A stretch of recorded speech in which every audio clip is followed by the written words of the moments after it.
The Holy Gospel according to Mark, the 12th chapter.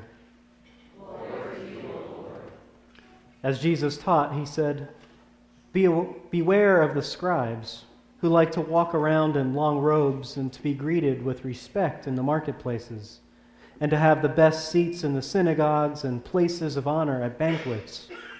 They devour widows' houses and, for the sake of appearance, say long prayers. They will receive the greater condemnation." He sat down opposite the treasury and watched the crowd putting money into the treasury. Many rich people put in large sums. A poor widow came and put in 2 small copper coins, which are worth a penny.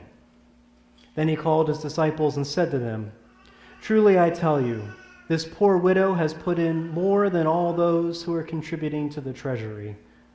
For all of them have contributed out of their abundance, but she, out of her poverty, has put in everything she had, all she had to live on." The Gospel of the Lord. Praise to you, O Christ.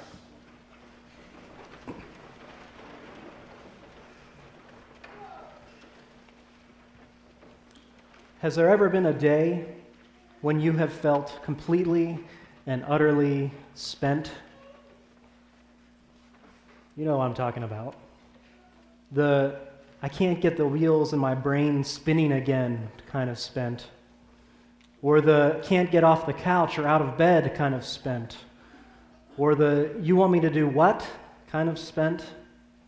Or the there's not enough caffeine in the world to get this train moving again kind of spent. Has there been that day or that week or that month or more where you have been totally spent? One more phone call would push you over the edge. One more square foot of field or crop is simply out of the question. One more chore or task or question. One more student or patient or customer. One more treatment to receive. One more place to give money or time to. One more is one too many. Anyone? Oh, just me, okay. What leads us to this type of spending, if you will? What causes us to pour every ounce of our being out into something outside of ourselves? Well, in many cases, I'd say the answer to this is it's our passion. We spend ourselves dry because we love doing what we do. We want to do it. We love farming or trucking or building or cooking or teaching or caring for others or providing a service for the community or for animals or for any of the myriad of things that we do on a day-to-day basis. We enjoy it and we want to see it done well. We have a passion for other people or for our family or for our children, and we want to make sure they're taken care of. Or maybe we have a passion for an organization or a cause, and so we give of our time and volunteering, or we give with our thinking and creativity to make things happen, or we give our money to fill a need. And having a passion for something or some things is wonderful. But if we're not careful, we can let that passion suck us dry. There are also many times where we need to be honest and say that we spend ourselves out completely, not out of passion, but out of necessity. Sometimes we find ourselves working to the brink of exhaustion because if we don't, the bills won't get paid, or the job won't get done, and if we don't do it, no one else will. Or we spend ourselves completely when this is the only treatment option and the only one that might be possible to work. Or we spend ourselves to exhaustion when we feel we're not in charge and the world says, do this or else. A lot of times things aren't in our hands. Sometimes it's want to, but sometimes it's have to. So what about this gospel story we heard today? We hear Jesus as he watches a widow put in 2 copper coins into the treasury at the temple. We heard him say, "Truly I tell you, this poor widow has put in more than all those who are contributing to the treasury. For all of them have contributed out of their abundance, but she, out of her poverty, has put in everything she had, all she had to live on. So I feel for us today, the hotly debated question about this story is, did she want to put in all she had, or did she have to? I mean, if she wanted to do so, if she wanted to put this sacrificial amount of money into the temple treasury, this story becomes a wonderful story of generosity. The widow's offering to the temple could be a launching point for a wonderful sermon on stewardship and how we're not called to just give a little bit of what we have or even that measly 10% tithe, but to give every single thing we have to the work of God's church and God's kingdom. What a wonderful story. What a wonderful sermon that would be. What passion the widow had. What generosity to want to give so much of herself. And that could have been the case. But what if the story was not about the widow wanting to give all she had, but having to give all that she had? What if she only dropped those coins into the treasury because of its necessity to do so? What if the rulers of the day told her to give that amount or else? What if the temple and the religious leaders were corrupt and this widow was required to buy her way into the temple? For the rich, this contribution was just a drop in the bucket, but for the poor, it was all they had to live on. It was everything they needed to live on. So did the widow want to, or have to, or both, or neither? I don't know.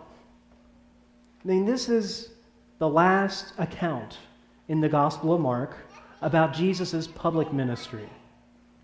The only thing that remains for us in the gospel is Mark telling us about the temple, how it will be destroyed, how everything that is coming is foretold, and then Jesus' passion narrative.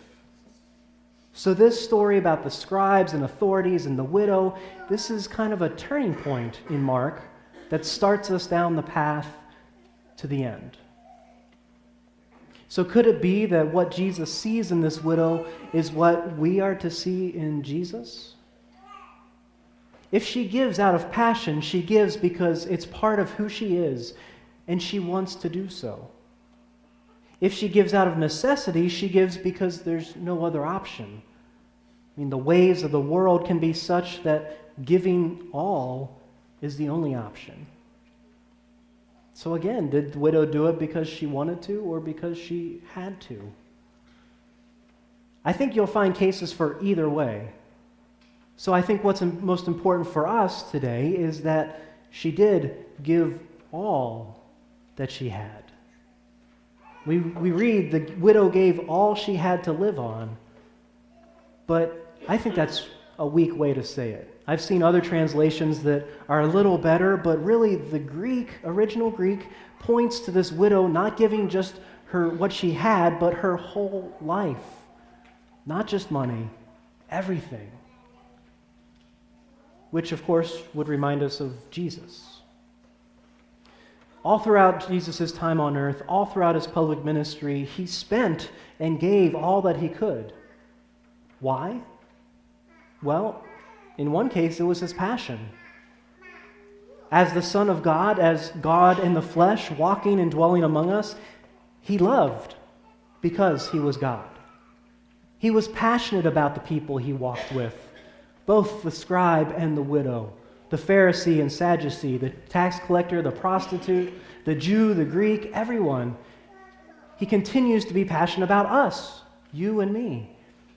He loves this world and all that has been created. I mean, Jesus is passionate about it all and relentlessly and unabashedly pours himself into the world. But he also spends and gives all because of necessity. The world needs it. We need it.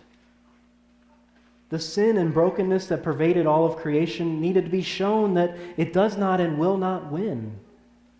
God uses Jesus' life, death, and resurrection to show the world what it needed to see, that God's love will win.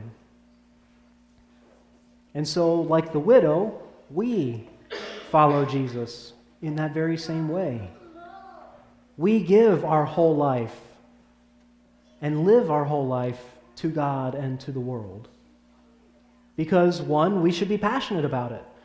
We love others because God first loved us. We forgive others because sin and death can't keep a hold of our lives. We give ourselves freely because we can. The world's ways are not our ways, and we get to show the world that. Which also means that we give our whole lives out of necessity.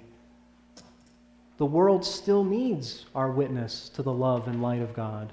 The poor still need to hear of God's abundance. The dying need to know of life everlasting. The hurting need to experience God's peace. We need to experience God. And so guess what? We get to share the news. Not just a little bit of us, not a part of us, all of us. Our whole being, everything we do, all of our words, all of our actions, all of our love. Not from our abundance, but from our whole being. Just like Jesus did, who at the end of the day, at the end of the week, at the end of the month, at the end of his life, indeed, spent it all. Amen.